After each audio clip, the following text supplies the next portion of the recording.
Hello and welcome to lecture number 57. This is topic 4.4, Discrimination, Segregation, and the Origins of the Civil Rights Movement. The first learning objective is describe the enduring forms of segregation and discrimination in daily life that African Americans faced in the first half of the 20th century. This discrimination encompassed everything from racial violence and segregation in education, housing, transportation, and voting across the South. White citizens' councils, which were committed to maintaining a Southern way of life, worked to sustain systemic racism. These councils were formed in response to the 1954 Supreme Court ruling Brown v. Board of Education, which declared school segregation unconstitutional. Their influence extended into government institutions, with U.S. senators like Strom Thurmond supporting a racial hierarchy through documents such as the Southern Manifesto, issued in 1956, which opposed desegregation efforts.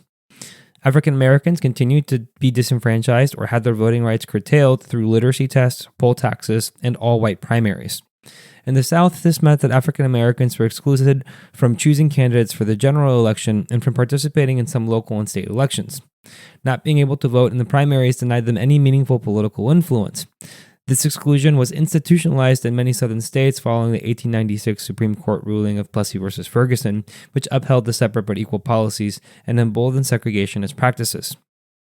In housing, African Americans were systematically denied access to home loans and mortgages due to redlining, a discriminatory practice in which the Federal Housing Authority refused to insure mortgages in black neighborhoods.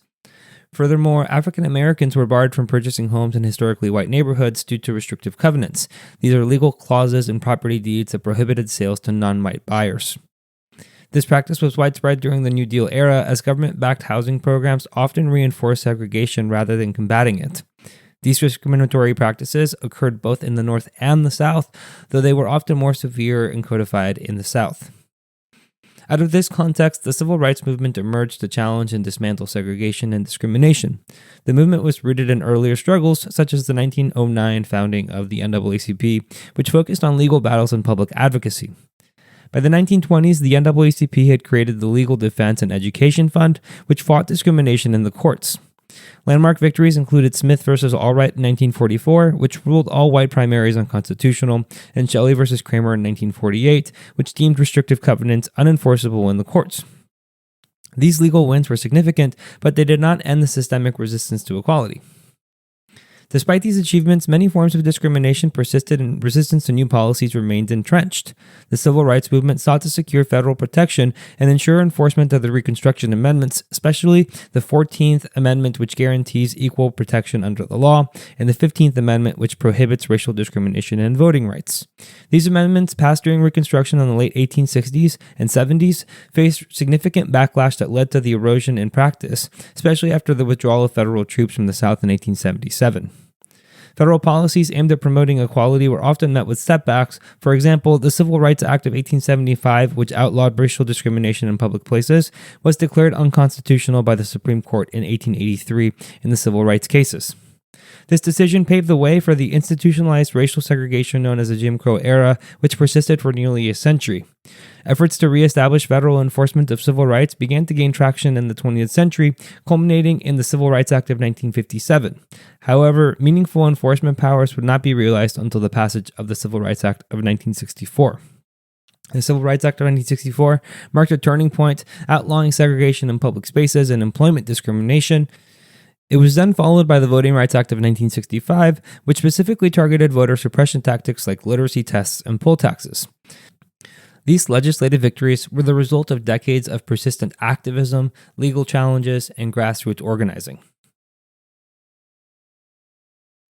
The second learning objective is explain the rationale for the Brown v. Board of Education decision to overturn separate but equal. By 1954, segregation in education was rampant throughout the South, but there were signs of progress in the fight against it. In 1950, the Supreme Court decided the case Sweat v. Painter, and in this case, the court ruled that separate but equal, the standard established in the 1896 Plessy case, could not be applied to graduate programs. The case arose from the University of Texas Law School, where Heman Marion Sweat sued the school. He successfully argued that it was impossible for the state to provide a separate and equal institution that offered the same quality of education, facilities, and prestige as the University of Texas Law School. This decision opened university graduate programs to African Americans, which had previously been restricted to white students. The ruling demonstrated that the separate but equal doctrine was inherently flawed and set a precedent for future challenges to segregation. The success of this case encouraged further legal challenges to discrimination and segregation, particularly at the lower levels of schooling. By 1954, momentum had built towards addressing segregation in public schools nationwide. At this time, Earl Warren served as Chief Justice of the Supreme Court. He was a former governor of California, and he had a history supporting desegregation efforts. In 1947, while serving as governor, he was involved in the case Mendes v. Westminster, which challenged the segregation of Mexican and Mexican-American students in Orange County, California. This case successfully made its way through the federal court system, but before it could reach the Supreme Court, Warren signed legislation eliminating discrimination in California public schools. This case served as an important precursor to the arguments made in Brown and highlighted Warren's commitment to civil rights. The plaintiffs in the Brown case were organized by the NAACP, which combined 5 similar cases challenging school segregation into one landmark legal battle. Among the plaintiffs was Oliver Brown and his daughter, Linda Brown, a young African-American girl from Topeka, Kansas. Linda had to walk 6 blocks to a bus stop to attend a segregated school, even though another school was only 7 blocks from her home. Her story underscored the hardship and inequities created by segregation. The NAACP organized parents of Linda Brown and others to register at their nearest school so that way they could challenge the case in court. In 1954, the Supreme Court delivered its unanimous decision in Brown v. Board of Education. The court ruled that the state-sanctioned school segregation was unconstitutional as it violated the Equal Protection Clause of the 14th Amendment. This decision directly overturned the separate but equal doctrine established in Plessy v. Ferguson. The Brown case was unique in several ways. It was successfully argued by lawyers from the NAACP Legal Defense and Education Fund, including Thurgood Marshall, Constance Baker Motley, Jack Greenberg, and Robert Carter.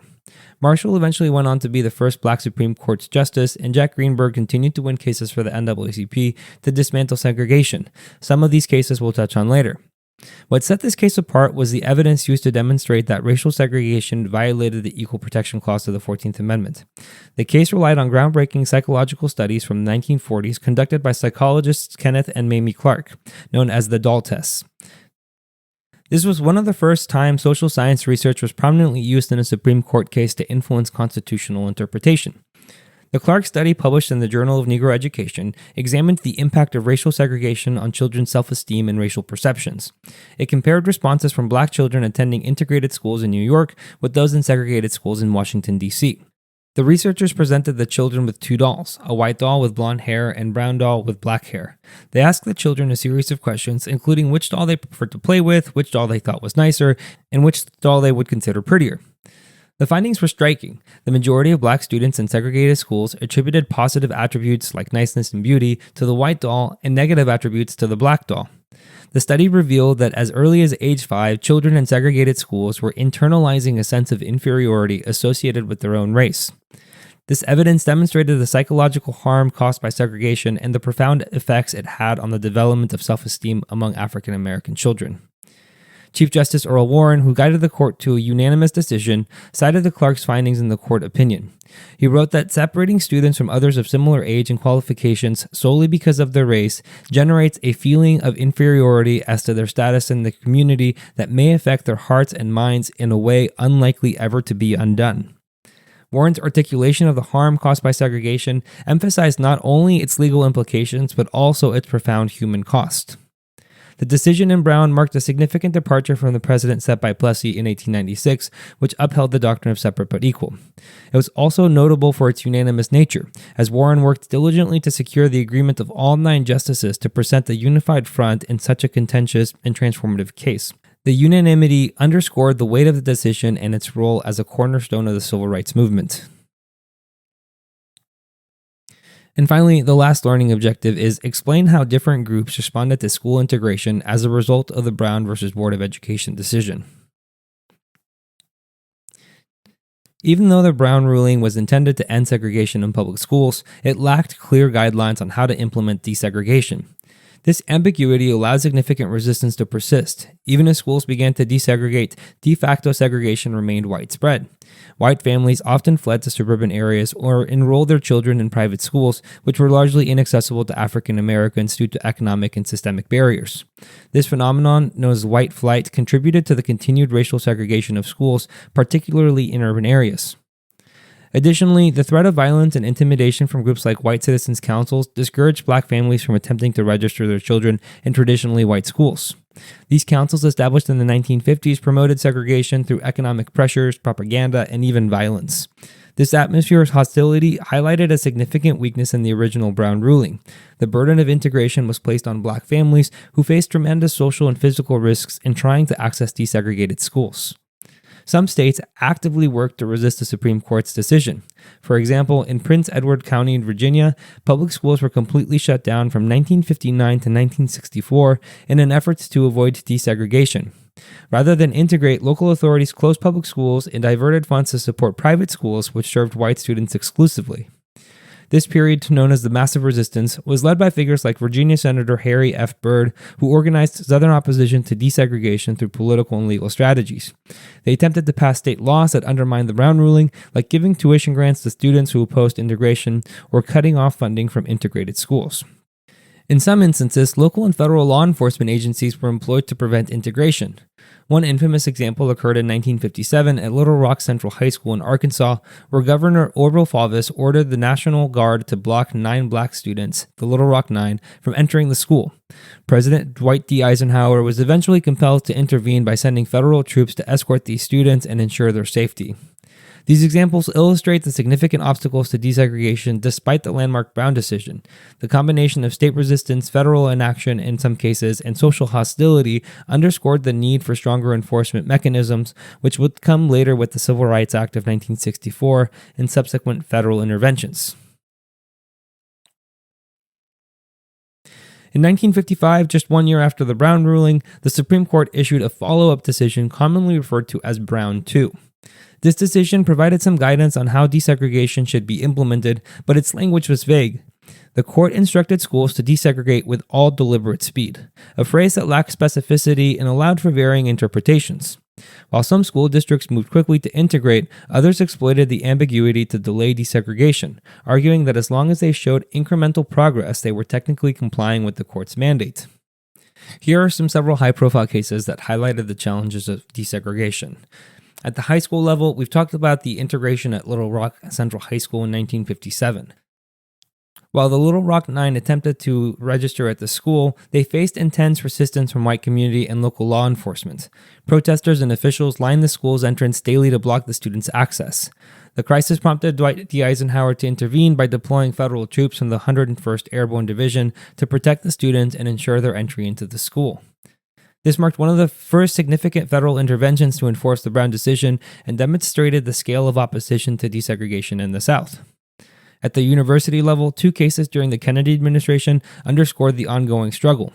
In 1962, James Meredith attempted to integrate the University of Mississippi, or Ole Miss. His enrollment was met with violent riots, prompting President John F. Kennedy to send federal marshals and National Guard troops to restore order and ensure Meredith's admission. The following year, in 1963, Vivian Malone and James Hood sought to integrate the University of Alabama. Governor George Wallace infamously stood in the doorway of the university's main building in a symbolic stand-in-the-schoolhouse door attempt to block their registration. Federal intervention again proved necessary, with Kennedy ordering the National Guard to ensure their enrollment. By 1969, 15 years after Brown, the Supreme Court acknowledged that progress on desegregation had been insufficient.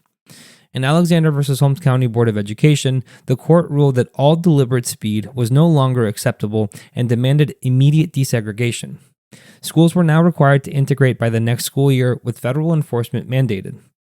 This ruling led to rapid progress. By 1970, only 18% of black students attended segregated schools, down from 68% just 2 years earlier in 1968. Following this wave of progress, the focus shifted to using busing as a tool to achieve desegregation. In Swan v. Charlotte-Mecklenburg Board of Education in 1971, the Supreme Court upheld the use of busing to balance racial compositions in schools. This strategy involved transporting black students to predominantly white schools and white students to predominantly black schools to comply with desegregation orders. Busing was particularly effective in places like Charlotte-Mecklenburg, North Carolina, where a single county-wide school district facilitated coordination. However, it faced challenges in urban areas where white families fled to suburban districts, creating new patterns of de facto segregation. The 1974 Milliken v. Bradley decision significantly undermined busing as a desegregation tool by ruling that suburban districts could not be compelled to participate in inter-district busing plans. The court's decision insulated suburban schools from integration efforts, allowing white families to avoid desegregation by moving to suburban districts. This decision reflected the changing composition of the Supreme Court, which had shifted more conservatively under President Richard Nixon, who appointed 4 total justices to the Supreme Court and supported arguments against desegregation. Despite the progress made during the 1960s and 70s, school segregation has seen a resurgence in recent decades. Today, levels of de facto segregation are approaching those of 1968. The term racially isolated schools has largely been replaced by intensely segregated schools, defined as schools where more than 90% of the student population is of a single race. The number of intensely segregated schools has nearly tripled since the 1980s, now accounting for 20% of schools. Only 16% of black students currently attend majority white schools, a significant decline from 43% in the 1980s. Although African Americans make up just 15% of the U.S. population, the average black student attends a school where 47% of the student body is also black. This reflects ongoing residential segregation and systemic inequities in school district funding and zoning, which continue to shape the education opportunities available to students of different racial and socioeconomic backgrounds. And finally, here's the recap. African Americans still experience discrimination through the mid-20th century, as the Reconstruction Amendments were not enforced. Brown v. Board made segregation in schools unconstitutional and overturned Plessy v. Ferguson. The Supreme Court considered findings from the Dahl test by Mamie and Kenneth Clark to make their decision. The resistance to desegregation included white flight, violence, cutting funds, using police to stop desegregation. And finally, Alexander v. Holmes brought on faster rate of desegregation, but de facto segregation has been on the rise. Thank you for watching. If you would like to watch the next lecture, click the thumbnail on the screen. And if you would like more resources to help you study, you can visit apushslides.com/AFAM. I wish you the best of luck with your studies, and I hope to see you back on the next lecture.